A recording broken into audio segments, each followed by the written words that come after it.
윤석열 대선 과정에서 벌어진 온갖 범죄들로 애초에 대통령 당선 자체가 무효여서 윤석열에게 대통령 자격 자체가 없다는 말이 나오고 있었는데요. 결국 윤석열 대선 캠프에 있었던 실장의 증언이 터졌습니다. 윤석열은 이제 더 이상 도망칠 곳도 없이 끝났습니다. 이런 와중에도 윤석열을 변호하겠답시고 헌재 재판정에서 끝까지 부정선거라고 궤변을 늘어놓다가 헌재 재판관들이 사이다 일침을 날리는 상황까지 나왔습니다. 오늘도 구독, 좋아요와 함께 정치사수 시작해 보겠습니다. 저는 지난 2022년 3월 9일 대선 윤석열 캠프에서 정책총괄 지원실장으로 윤석열 후보에게 정책 취합하고 보고하는 턱 밑에서 직접적으로 보고하는 일을 해왔습니다. 그러다 보니 윤석열 후보의 수많은 모습들, 특히 이제 감정 조절 제어가 잘 안 되는 모습들, 쓸어버려야 대한 그런 격한 제스처, 하도 이 사람들이 극악무도하게 압수수색하는 이런 것들을 많이 저도 목도를 하면서 제가 쓴 이 수기자료가 쇼핑백으로 큰 쇼핑백으로 3개 분량 정도 되는데 고3 수험생 딸아이의 참고서 겉을 다 찢어서 10개 파일로 분류를 해서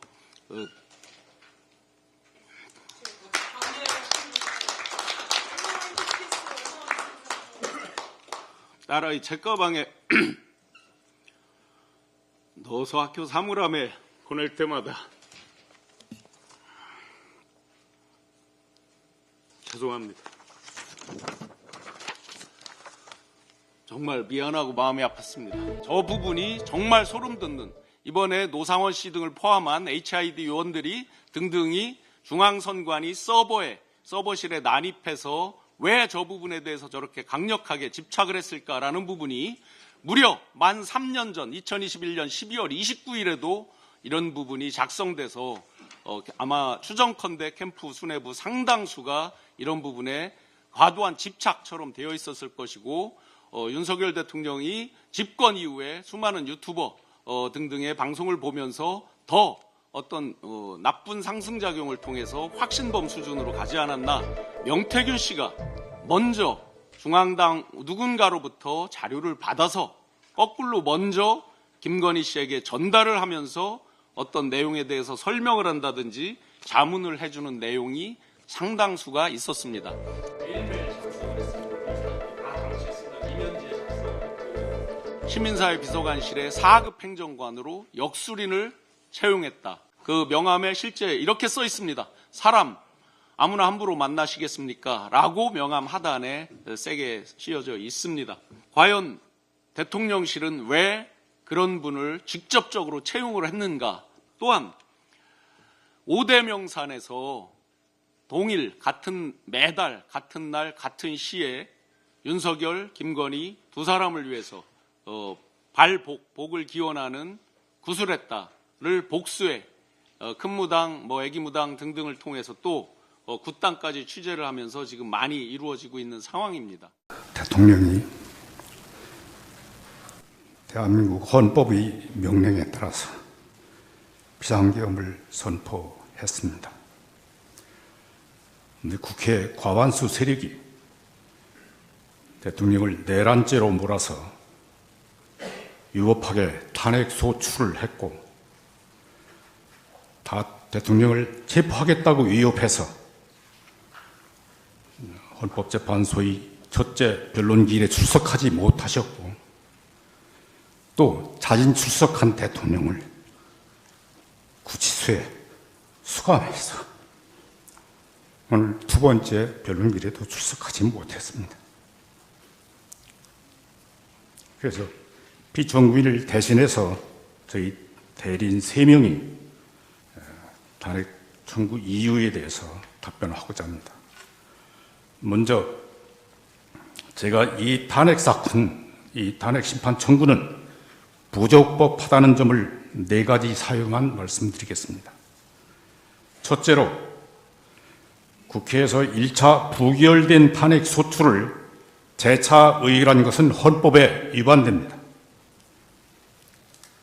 대통령이 2024년 12월 3일 2030으로 비상계엄을 선포했는데 국회가 2시간 후에 비상계엄 해제 요구를 의결했습니다. 그래서 심야에 대통령이 국무회의를 소집해서 다음날 6시간 40분 만에 비상계엄을 해제했습니다.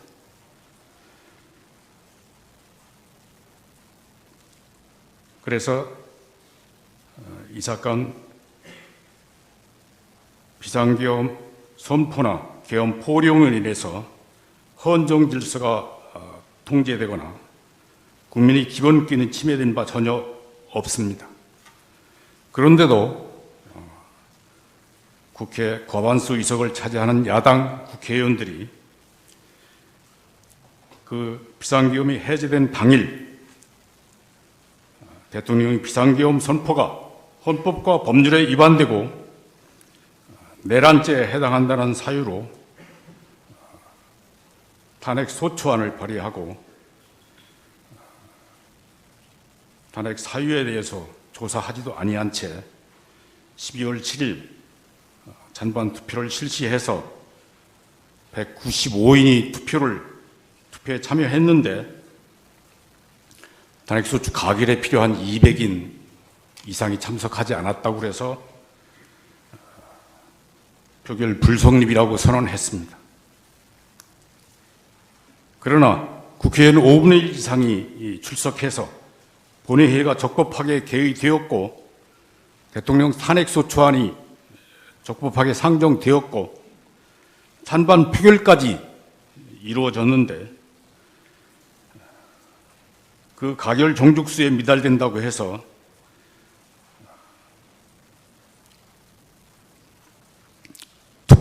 표결 절차가 없었다거나 표결이 불성립됐다고 볼 수는 없습니다.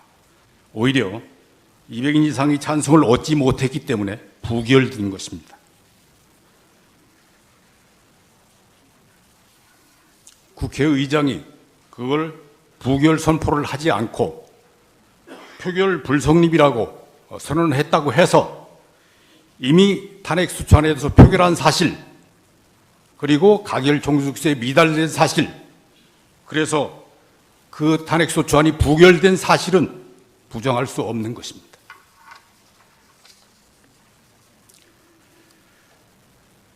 그럼에도 불구하고 여당은 대통령 탄핵 소추가 가결될 때까지 일주일 단위로 임시국회를 소집해서 대통령 탄핵 소추안을 계속 발의하고 계속 의결했다고 공표했습니다.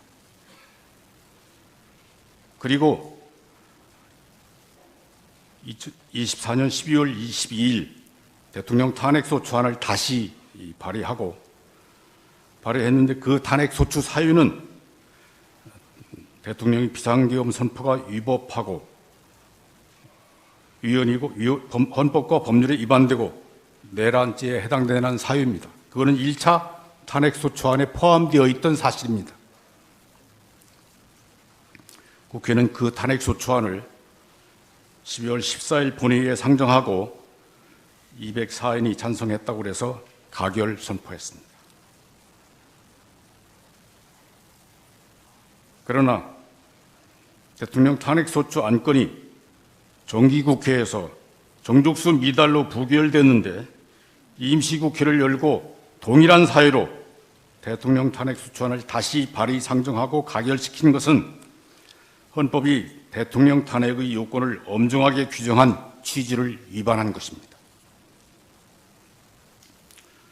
헌법 65조는 고위공직자가 헌법이나 법률을 위반한 경우에 국회의 탄핵소추와 헌법의 탄핵심판으로 파면할 수 있게 하면서 국회가 탄핵의 소추를 의결하면 헌법재판소의 탄핵심판이 선고될 때까지 그 공무원이 직무를 정지시키고 있습니다. 탄핵심판 대상자 중 대통령은 국민이 직접 선거로 선출된 국민 전체의 대표자이고 가장 높은 민주적 정당성을 가집니다. 그래서 그러한 민주적 정당성을 가지지 않는 다른 탄핵 대상자들과 달리 탄핵의 요건과 절차를 엄중하게 규정하고 있습니다. 국회의원은 국민이 직접 선출한 대표자라고 해서 탄핵 대상에서 아예 빼버렸습니다. 그런데 대통령은 국회의원보다 높은 민주적 정당성을 가지고 있음에도 불구하고 그 통치권 남용을 견제하기 위해서 탄핵소추 대상으로 삼으면서 그 요건과 절차를 엄중하게 규정한 것입니다.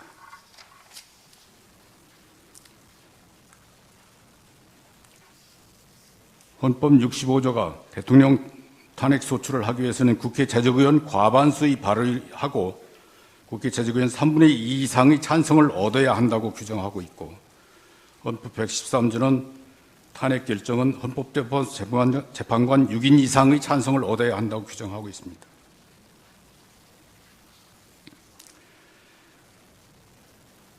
국민이 직접 선출한 대통령을 탄핵 소추에 의하여 직무를 정지시킨 거나 탄핵 심판에 의해서 파면시키는 것은 국민 주권주의에 대한 중대한 예의입니다. 그래서 헌법이 대통령 탄핵의 엄중성을 규정한 것입니다. 헌법재판소는 2004년 5월 14일 결정에서 대통령 탄핵의 엄중성에 비추어서 대통령이 헌법이나 법률에 위반한 사유도 엄중해야 한다고 판결한 바 있습니다. 그런데 국회는 2024년 12월 7일 대통령에 대한 탄핵소추안이 헌법에 정한 정족수에 미달돼서 부결됐음에도 불구하고 동일한 내용의 탄핵소추안을 12월 10일 다시 발의해서 12월 14일 가결 선포했습니다. 이는 대통령 탄핵의 엄중한 요건과 절차를 규정한 헌법의 취지를 위반한 것이므로 그 효력이 부인되어야 합니다. 엄중한 가결 정족수에 미달되면 그 탄핵소추는 부결로 확정되는 것이고, 가결 정족수를 채울 때까지 표결을 반복할 수는 없는 것입니다. 헌법재판소의 탄핵심판은 헌법재판관 6인 이상의 찬성을 얻어야 되는데 6인 이상의 찬성을 얻지 못하고 5분만 찬성했다고 해서 나머지 1인을 더 설득한 뒤에 일주일 뒤에 다시 평의해서 6인의 찬성으로 탄핵심판을 결정할 수는 없는 것 아닙니까?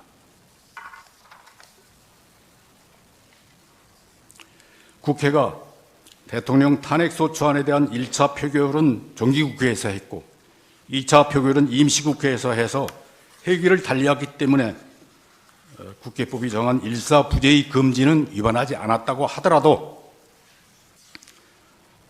부결된 탄핵소추를 다시 재의결한 것은 대통령 탄핵의 엄중한 요건과 절차를 규정한 헌법을 위반했고 그 위헌성은 부정할 수 없는 것입니다. 둘째로 탄핵심판 대상에서 내란죄 부분을 빼면 탄핵소추 의결의 정족수도 무너집니다. 국회가 2024년 12월 14일 가결한 탄핵소추 사유는 대통령의 비상계엄 선포가 헌법과 법률에 위반되고 형법상 내란죄를 구성한다는 것이었습니다. 대통령이 내란죄 숙이라 해서 국회의원 204인이 탄핵소추에 찬성한 것입니다. 그런데 그 탄핵소추에 따른 탄핵심판 절차에서 탄핵소추인 대리인이 대통령 탄핵소추 사유에서 내란죄 등 형법 위반 부분을 철회하였습니다. 그래서 대통령의 비상계엄 선포가 헌법과 법률에 위반되는지 여부만 헌법재판소의 심판 대상으로 남게 된 것 같습니다. 그러나 국회의원 204인이 이 사건 탄핵소추를 찬성한 주된 이유는 대통령이 내란죄 숙이라는 주장이 탄핵소추 사유에 포함되어 있었기 때문입니다. 국회가 이 사건 탄핵소추안을 표결할 당시에 그 소추안에 대통령이 내란죄 숙이라는 혐의가 포함되어 있지 않았고 비상계엄 선포가 헌법과 법률에 위반된다는 점만 사유로 되어 있었다면 204인의 찬성을 얻지 못했을 것이 자명합니다. 이거는 정상적인 평균한테 물어보면 누구든지 그렇게 생각하고 답변할 것입니다. 따라서 이 사건 탄핵심판 대상으로 남겨진 대통령의 비상계엄 선포 행위가 헌법과 법률에 위반되는지 여부에 대해서는 국회의원 200인 이상의 찬성을 얻어 탄핵 소추되었다고 말할 수 없습니다.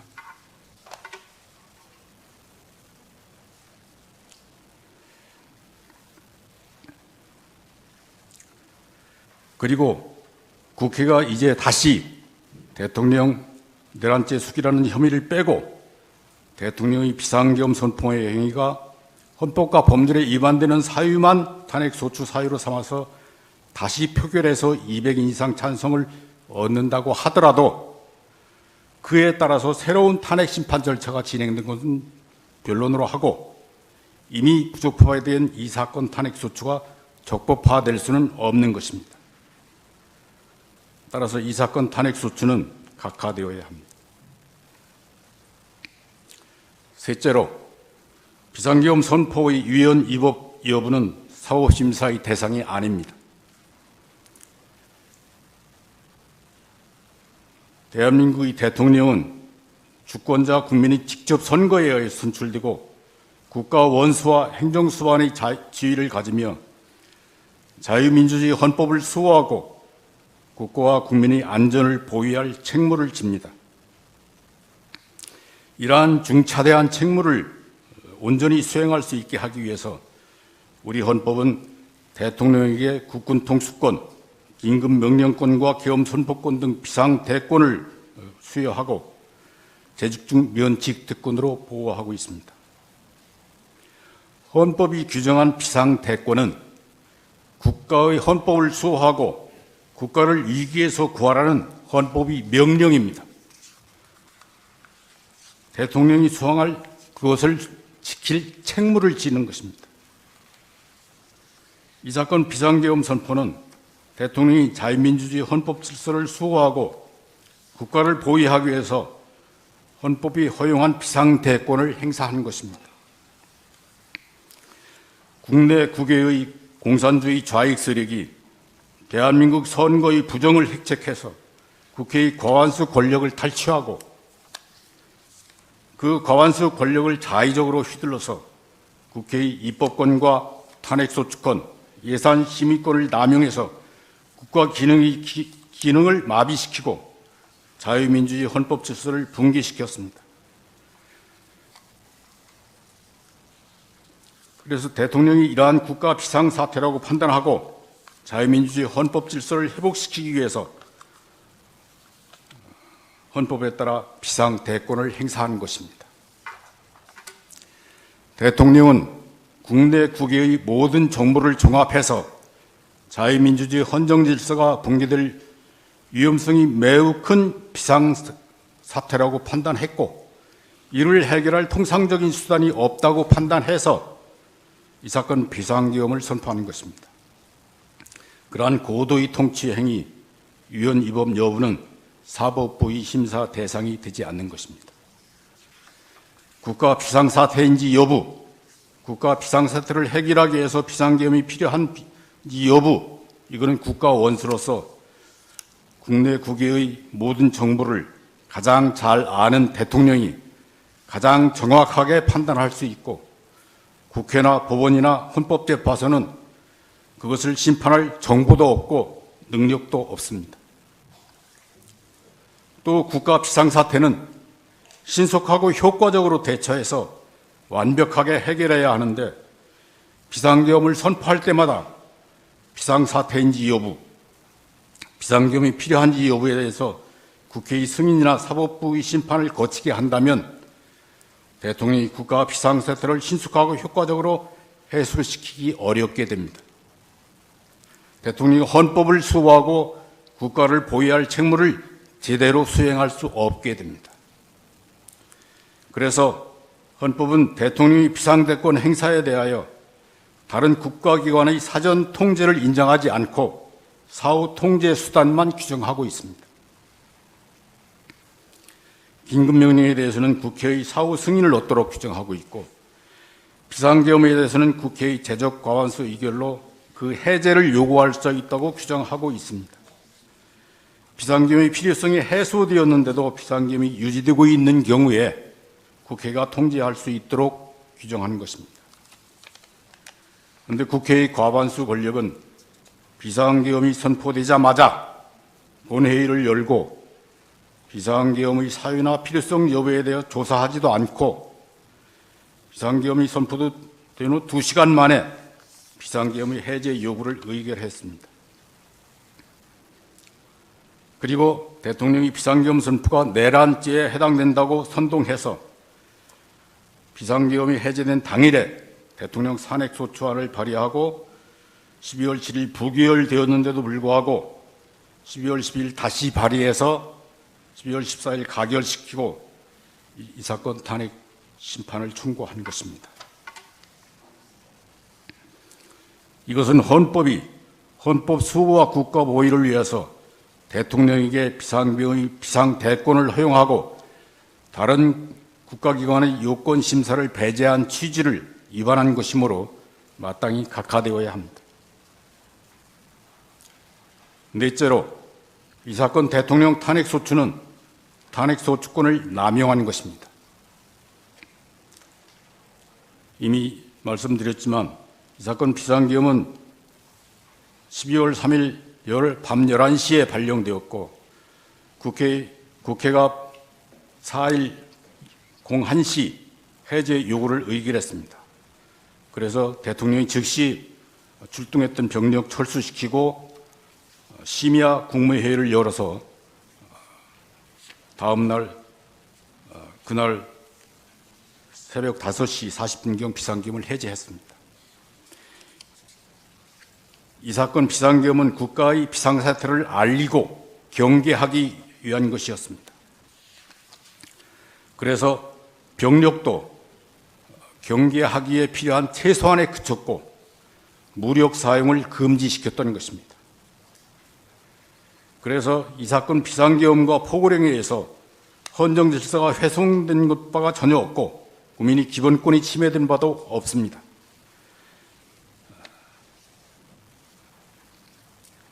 비상계엄 선포 6시간 40분 만에 비상계엄이 해제됐고 비상계엄 이전의 상태로 돌아갔습니다.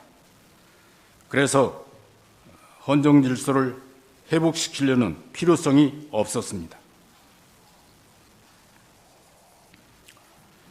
국회가 이 사건 탄핵소추안을 상정하고 표결할 당시에는 헌법 질서의 침해도 없었고 헌정 질서를 회복시킬 필요도 없었습니다.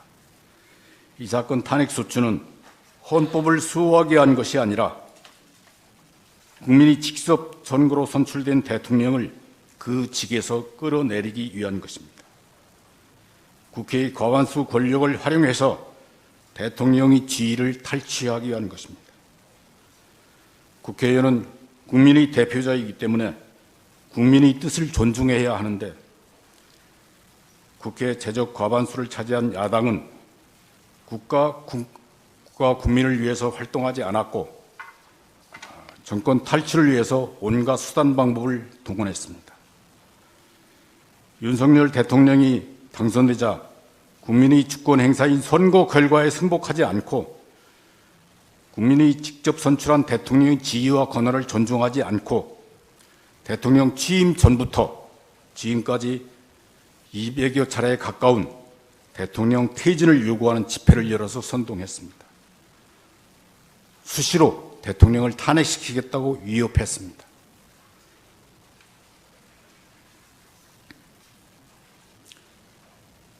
대통령 가족에 대한 의혹을 선동하고 그 의혹을 조사하기 위해 특검법을 의결하고 대통령이 재의 요구로 부결 확정됐는데도 불구하고 그것을 다시 발의하고 의결하기를 반복했습니다. 헌법이 입법권 남용을 통제하기 위해서 대통령에게 법률안 재의 요구권을 부여하고 재의 가결 요건을 엄중하게 규정해서 엄중한 요건을 채우지 못하면 부결 확정되게 한 것인데 그러한 헌법의 취지를 위반하면서 대통령의 지위를 흔들고 모욕했습니다. 그리고 국회의 과반수 권력으로 대통령의 직무 수행을 방해하였습니다. 임명권 행사를 방해했고 장관과 방통위원장 등 고위 공직자에 대한 탄핵소추를 남발하여 국가기관의 직무 수행을 정지시켰습니다. 또 야당의 인사의 비리나 불법을 조사하는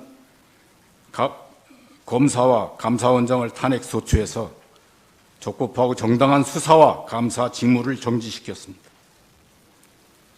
그리고 대통령과 검찰청의 활동 예산을 삭감해서 직무 수행을 못하게 했었고, 이 사건 탄핵 소추를 의결해서 대통령의 직무까지 정지시켰습니다. 이 사건 탄핵 소추는 헌법 질서나 국법 질서를 수호하기 위한 것이 아니라 대통령이 직무를 정지시키고 끌어내리고 정권을 탈취하려는 목적에서 비롯된 것입니다. 그래서 국회가 탄핵 사유의 전부를 조사하지도 아니한 것이고, 내란죄 수괴 혐의를 선동해서 탄핵 소추 의결을 한 다음에 탄핵재판소의 탄핵 심판 절차를 빨리 끝내기 위해서 탄핵 심판 절차에서 내란죄 혐의를 지금 빼겠다고 하는 것입니다.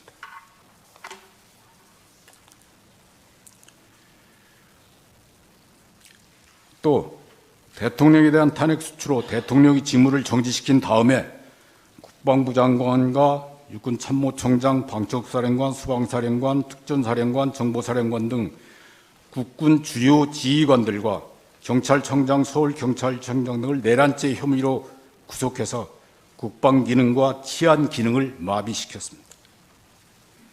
또 자기들 뜻에 따르지 않는다고 해서 방송통신위원장, 국무총리, 법무장관, 행정안전부 장관 등을 탄핵 소추하고 자기들이 비리를 조사하거나 수사하는 감사원장, 검사들까지도 탄핵 소추해서 직무 수행을 정지시켰습니다. 게다가 국회가 추천하는 헌법재판 3인이 퇴임하면서 헌법재판관이 6인에 불과해서 심판을 할 수 없게 되었는데도 후임 재판관을 추천하지 않고 탄핵 소추된 고위 공무원들의 직무 집행을 한없이 연장되게 했습니다. 이러한 점들을 종합하면 이 사건 탄핵 소추는 헌법 질서를 수호하기 위한 것이 아니라 국회의 과반수 권력을 남용해서 대통령의 직무 수행을 정지시키고 파면시킨 다음 대통령의 지위를 탈취하려는 것임이 분명합니다. 그것은 국회에게 대통령 탄핵 수축권을 부여한 헌법의 목적을 벗어나서 탄핵 수축을 남용한 것이라고 보지 않을 수 없습니다.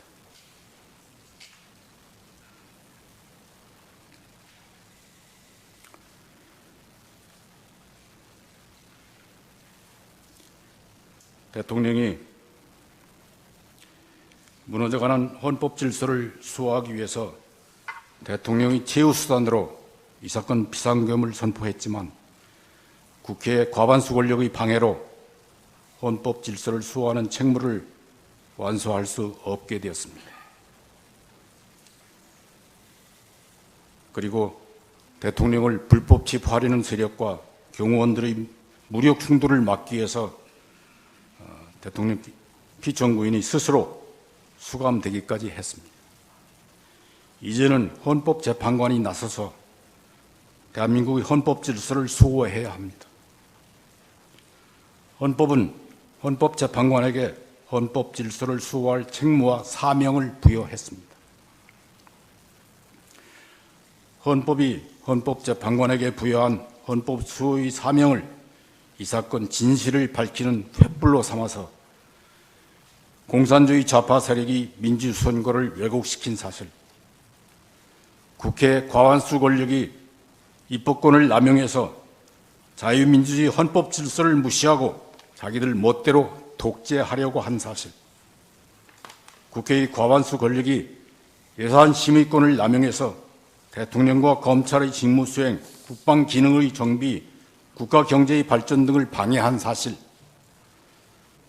대통령이 이러한 사태를 종합해서 국가 비상사태라고 판단하고 이를 해결할 다른 수단이 없어서 부득이 비상계엄을 선포하게 된 사실, 국회의 과반수 권력이 대통령의 비상계엄 선포를 내란죄로 선동하고 탄핵 소추권을 남용해서 헌법 질서 수호를 방해하고 국가 기능을 마비시킨 사실, 등을 정확히 조사하시고 그러한 위기 상황에서 자유민주주의 헌법 질서를 소화해 주시기 바랍니다. 헌법재판소가 국회 과반수 세력의 권력 남용을 통제할 권한이 있다는 사실을 확실하게 공포하여 주시기 바랍니다. 대한민국의 헌법과 국민들이 헌법재판관들의 현명한 심판을 기대하며 열망하고 있음을 잊지 마시기 바랍니다. 오늘 내용은 여기까지입니다. 유익하셨다면 구독과 좋아요 한 번씩 부탁드립니다. 대한민국이 바로 서는 그날까지 정치사수가 함께하겠습니다. 감사합니다.